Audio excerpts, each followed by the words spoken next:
Сегодняшняя лекция будет посвящена генетическим исследованиям. В некоторой степени это продолжение. Не так давно летом была лекция Джексалыка Муратовича Сабитова, тоже связана была с ДНК. Раз мы здесь все собрались на эту тему, у меня вопрос: кто вообще имел какое-нибудь отношение к генетическим исследованиям? Ну вот в последнее время популярны тесты, которые, наверное, корректно бы назвать генеалогические ДНК-тесты, которые связаны, или люди делают в частном порядке для того, чтобы углубиться именно в поисках своей генеалогии, каким-то образом себе помочь в этом деле, ну и посмотреть на свое происхождение. Ну и в целом получается, что они доступны, и по идее до недавнего времени любой человек мог это сделать. Раньше можно было просто в иностранной лаборатории делать, сейчас мы делаем только в России. Сейчас нам доступны только российские лаборатории. Эти же генетические исследования в последнее время используются как инструмент и в истории. Вот сфера лично моих научных интересов – это история татар касательно 15-18 века. Диссертация моя была посвящена истории татар-мещеры. Их принято называть мишарями, хотя мне не очень нравится этот термин, но сейчас уже от этого никуда не уйти, там уже общепринят. ДНК-тесты мы уже пытались использовать. Вот с тем же Джексалыком проверяли знатные рода касимовские, общеордынские, Ширин, Кипчак, Аргын, Мангыт. Вот, проверяли также и местные представители местной знати. Иногда это было очень удачно. Например, досталось нам шажаре рода Давлеткальдеевых. Оно оказалось достаточно глубоким, уходило уже в дописьменные времена, и там среди имен оказалось имя Идибердей. И есть еще татары такие Дибердеевы. Вот, и нам хотелось бы узнать, а вот эти Дибердеевы имеют отношение к роду Давлеткальдеевых. Вот как раз там такие же ДНК-тесты показали, что это возможно.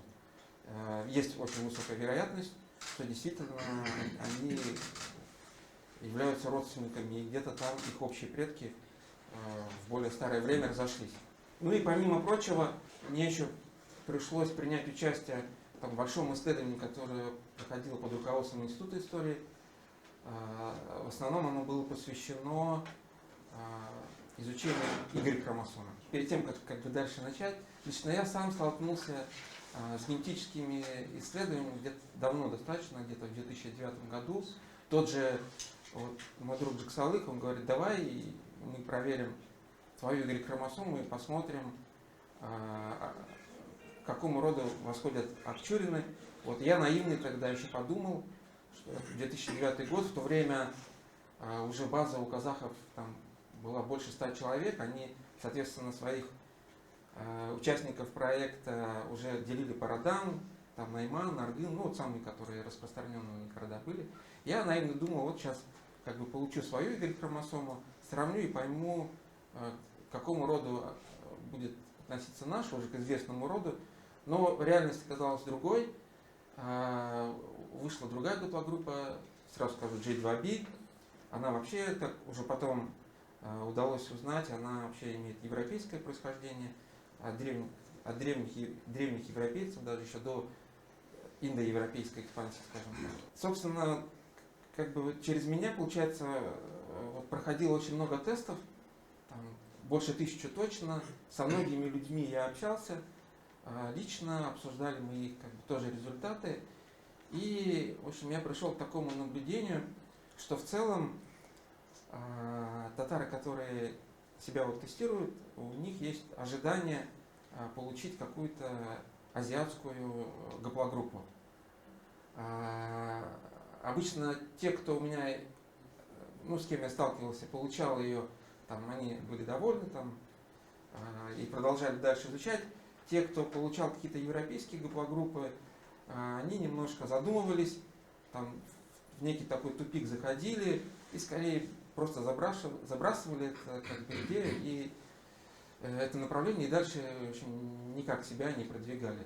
То есть, и когда у нас только первые тесты стали приходить, мы, например, Я буду пользоваться такими словами, как гаплогруппа. И вот пришла, там первый же вот у нас участник был там, с гаплогруппой R1A, причем ближайшие у него совпаденцы оказались европейцы. И я сам тогда тоже, это еще в далеком 2009, немножко вошел в тупик, подумал, ну, может быть, какие-то, мы же читали там, что татары участвовали в Ливонских войнах, там других западных каких-то компаниях с российским государством. Вот, думал, может быть, спросил даже на всякий случай, а нет ли у вас там в роду какое-нибудь предание, что вы пленные или там потомки пленных или что-то такое. Он говорит, ничего такого нет. Вот, но со временем, уже сразу как бы забегая вперед, скажу, что разные линии такие стали у нас появляться, и в итоге все-таки мы пришли к выводу, что это что-то другое, что это что-то старое, древнее. Вот. И, наверное, вот этому вопросу тоже мы сегодня, к этому вопросу тоже сегодня обратимся. Ну, как бы перед тем, как углубиться, я все-таки коротко пробегусь, какие бывают тесты, тем более, как выяснилось, здесь многие, большинство не тестировались. Проверяют Y-хромосому. Это самая понятная гаплогруппа, самый понятный вид теста. Он проверяет прямую мужскую линию. В результате нам выдают гаплогруппы, какие-то субклады. Вот. Есть очень похожая мitoхондриальная ДНК, там тоже получают гаплогруппы. Это прямая женская линия. То есть, как они работают, со временем выяснилось, что Y-хромосома от отца к сыну передается практически в неизменном виде. И если у людей где-то похожий результат по Y-хромосоме, то значит они являются родственниками или там какими-то далекими родственниками по вот этой прямой мужской линии. У этой Y-хромосомы периодически случаются так называемые мутации, и в зависимости от того, сколько этих мутаций накапливается, можно предположить, насколько далеко жил общий предок, там, допустим, этих двух людей, у которых вот этот вот результат более-менее одинаковый. Вот. И есть третий вид теста, он на самом деле популярный, все вот эти маркетинговые там, люди состоят там, из 20% там, еврейской крови, это как раз все оттуда. Аутосомы на самом деле менее очевидны, их результаты не всегда понятны. Вот. Используют несколько методов как бы, анализа аутосомных результатов. Самый популярный это admixture, это когда после анализа аутосомных данных мы получаем набор неких предковых компонентов. Вот. Но эти компоненты предковые, они условно предковые, то есть на самом деле это не какие-то популяции в реальности существующие, а то, как эта программа определит, вот, сколько каких компонентов у конкретного данного человека относительно как бы, всей выборки, которая в эту программу заложена. Есть и другие похожие методы, ну, например, метод главных компонентов, там, метод генетических расстояний, они на самом деле все апеллируют все равно более-менее к этим, возвращаются точнее к этим компонентам. И есть еще один метод, так называемый IBD, где вычисляются общие сегменты. Если кто делал тест, то через IBD мы как раз видим всех наших ближайших родственников. Единственный нюанс, родственников по аутосомам, единственный нюанс, мы не можем понять, по мужской линии или по женской линии это наши родственники. И еще одна особенность, как только человек оказывается, даже если мы знаем в родстве, ну где-то там в шестом-седьмом поколении, то уже с помощью этого метода определить, действительно ли он родственник или нет, не бывает возможным. Поэтому именно в исследованиях им пользуются аккуратно.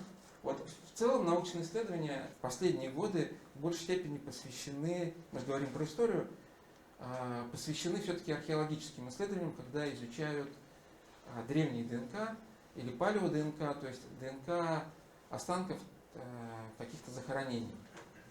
Используют все те же самые методы. И вот эти методы с аутосомами, они там наиболее чаще используются. Почему? Потому что когда мы используем Y-хромосому, мы видим только одного предка по прямой линии, а когда мы работаем с аутосомами, то в аутосомах все наши предки, которые были, они там все у нас отражены. Поэтому там 2-3 образца могут, в принципе, рассказать вообще об истории как бы всей популяции. Ну и перед тем, как продолжить дальше, еще хотелось бы обратить внимание на такую вещь. Вот я уже употребил слово популяция. И вообще, что мы как бы изучаем именно с точки зрения истории. Человеческая природа, она такова, что человек не может жить без идентичности. То есть человек – это социальное существо, и свойство любого социального общества – это наличие идентичности. Идентичность может быть разных уровней, но самая сильная наша идентичность – это семья. То есть мы знаем, это наши близкие. И есть разные уровни идентичности. Ну вот если брать историю, там, например, там, религиозная идентичность, там, какая-то социальная идентичность. И вот есть такой уровень идентичности, когда люди, даже если они не знают друг друга, но предпочитают осуществлять браки только с теми людьми, которых они считают принадлежащим к тому же обществу, в котором и они себя отождествляют. И в итоге, там, где у нас, допустим, какие-то изолированные общества, там более-менее с ними понятно, а где эти смешанные, есть одни сообщества, другие сообщества, то вот этот вот механизм, по крайней мере в историческое время, неизвестно, как он работает у нас сейчас и будет ли он работать, но в историческое время он как бы работал четко. А значит, поскольку у нас есть браки близкие, то с помощью генетических исследований их можно каким-то образом зафиксировать. И когда используют вот эти... и соответственно, вот это сообщество, которое состоит из людей, которые вступают в браки только внутри своего сообщества, и именно в биологии называют популяцией. И вот, допустим, такой встречный вопрос. Вот этнос, этничность и популяция – это равнозначные понятия? Это не равнозначные понятия, и это всегда надо иметь в виду. Это вообще понятия как бы из разных плоскостей. И несколько популяций могут представлять одну идентичность, как и наоборот, как бы одна популяция может, вроде как одинаковая популяция, на самом деле представлять разные идентичности. И поскольку мы все-таки сказали про археологию, то в археологии апеллируют другими немножко понятиями, как археологическая культура. И здесь опять археологическая культура. Можно ли мы назвать археологической культурой популяции? Можем ли мы назвать археологическую культуру этносом, этничностью? Это такой сложный вопрос. В целом есть ряд археологов, которые достаточно смело говорят, да, это археологическая культура, соответствует какому-то там этносу, но в большей степени или больше специалистов к этому относятся осторожно, скептично. И когда мы оперируем понятиями археологическая культура, все-таки мы должны понимать, это речь не всегда идет о каком-то конкретном этносе. И тем более мы не можем сказать, на каком языке говорили люди, которые к этой археологической культуре когда-то относились. Здесь вот пример современных популяций, которые вот через метод главных компонентов были посчитаны. То есть в чем его суть? Когда разбивают на определенные компоненты, есть как бы показатели состава каких-то компонентов какого-то человека. Вот. И когда вот разложили вот с помощью вот этого метода главных компонентов, то выяснилось, что некоторые популяции, я сейчас говорю именно о популяциях, образуют собственные кластеры. Вот. Ну, в частности, отчасти мы для современных этносов тоже можем применить термин популяция.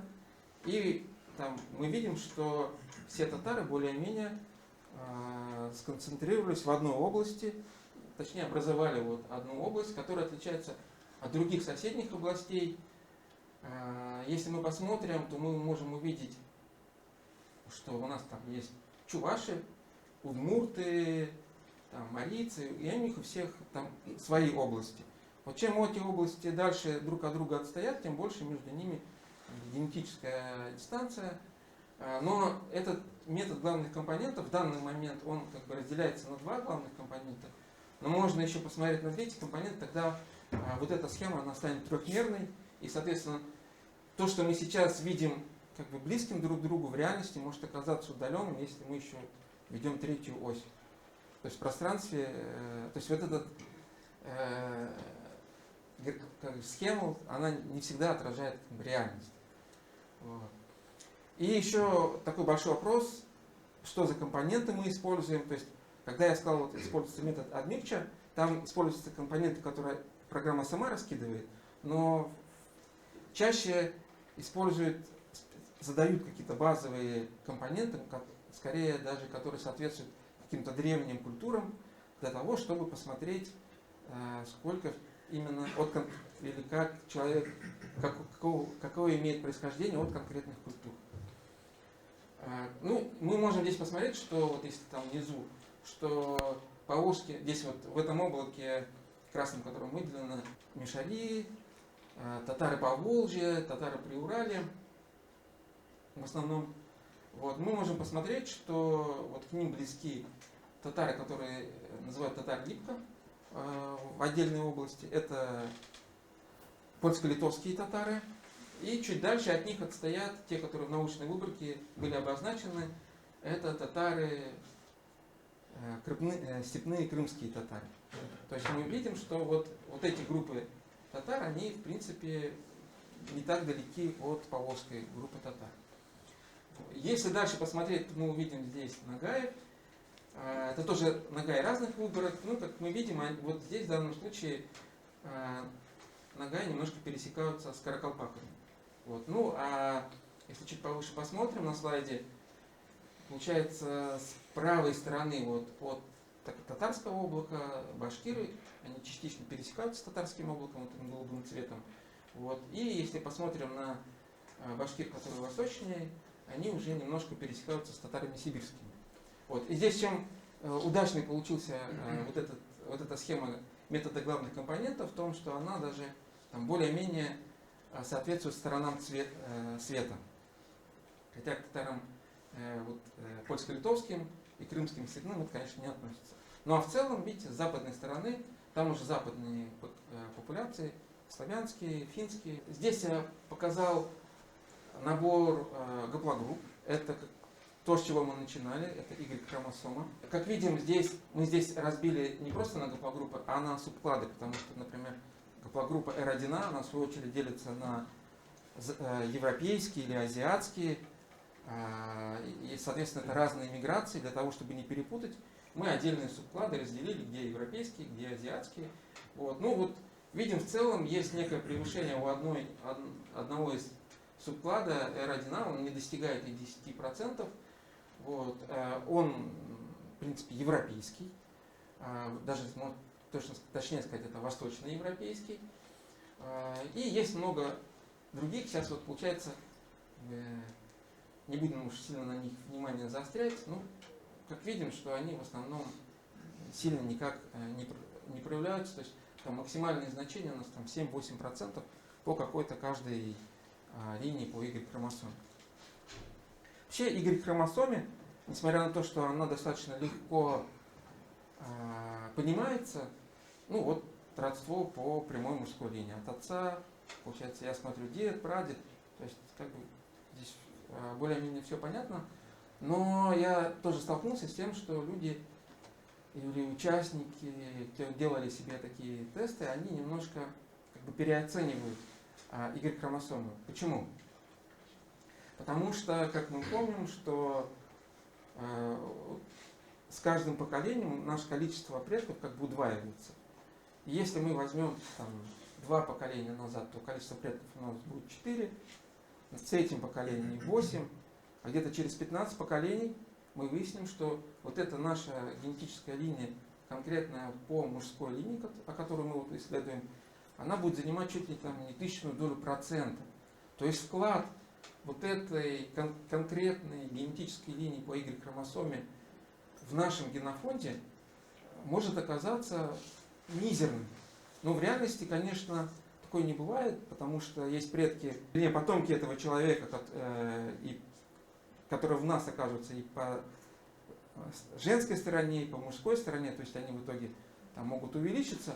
Но в целом, вот там иногда видно, там, или людям делают интерпретации, говорят, вот ваши предки там 10 тысяч лет назад там жили, ну, где-то там, пусть на Ближнем Востоке.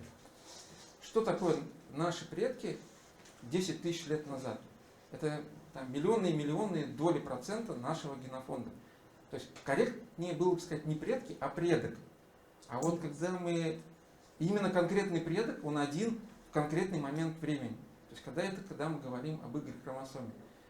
И, допустим, вот такая ситуация, вот человек имеет, условно, ну часто вот с такими я сталкивался, получает человек гаплогруппу, которая считается там характерной там, да, народов Ближнего Востока. И он говорит, там, ну, допустим, J2, вот, J или J1, и он говорит, я теперь знаю, почему там, в нашем роду всегда люди темные. Это никак не связано, то, что люди темные с этой гаплогруппой. Мы видели, да, что уже там на каком-то 10-м поколении она уже становится вообще ничтожной. Понятно, что конкретно эта гаплогруппа не определила цвет волос у этого человека. Вот это надо иметь в виду. Значит, вот этот вот расклад гаплогрупп мы разделили выделили там на южные, причем под южными мы подразумевали и Южная Европа, Балканы, и Ближний Восток, Анатолия, то есть современная Турция. Почему? Потому что эти гаплогруппы, они и там одинаковые, и зачастую невозможно было понять, откуда они пришли. Или из Балкан, или там, через Кавказ, условно. Поэтому мы такие гаплогруппы записали как южные.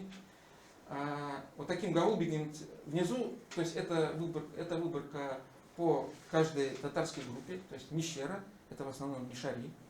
Есть горная сторона, это правобережье Татарстана, без Дрожжановского района, в котором в основном живут Мишари. Здесь имеется в виду Зеленодольский, Апастовский район, та историческая область, которая называлась горная сторона, поэтому, видите, мы ее назвали горная сторона. Заказание, это все районы, которые находятся, получается, на левом берегу Волги и севернее Камы. Вот это Заказание. Восточное Предкамье, это приблизительно где Агрызский район. Восточное Закамье, это наши восточные районы, это наш восточный район Татарстана. Есть у нас участники, которые тестировались из республики Башкортостан.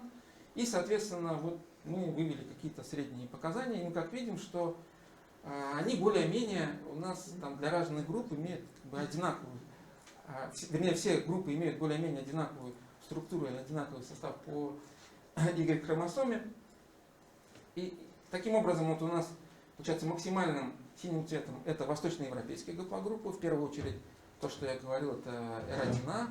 Сюда же мы отнесли и те гаплогруппы N1C, N1A, которые больше характерны к северным народам, в том числе и финнам, но не сибирским народам. Сибирских народов мы отдельно, вот Урал-Сибирь у нас таким фиолетовым цветом. Ну и есть Азия и Восточная Азия. Вот 9%, вот, если так средний процент взять, Восточная Азия, это имеется в виду Монголия, в общем, Дальний Восток, те самые, что есть монголоидные народы. Азия это потомки тоже степных культур. В теории они в свое время там образовались где-то в Прикаспии, Южный Урал, возможно, где-то юг-западной Сибири. Но почему мы назвали просто азиатский ее? Потому что если бы мы назвали, допустим, Центральная Азия, а как правило, Центральная Азия мы понимаем как раз Восточную Азию, то есть Центральная Азия, есть термин, это туда вот Монголия и все остальное туда относится. Если бы мы назвали ее Средняя Азия, то понятно, это Узбекистан, Таджикистан. Короче, чтобы не путаться, мы просто вот называли это азиатские группы. В общем, у нас вот такой вот набор гаплогрупп, и он в целом соответствует, поскольку у татар нет эффекта основателя, когда одна гаплогруппа присутствует там у множества людей, там, у тысячи людей, даже больше, там, ну, например, у казахов есть такой эффект, он очень проявляется, там найманов, несколько миллионов человек, которые, в принципе, имеют одну генетическую линию. Но поскольку у нас таких эффектов основателя практически нет, то наш набор гаплогрупп более-менее соответствует аутосомному, о чем мы раньше говорили, набору компонентов.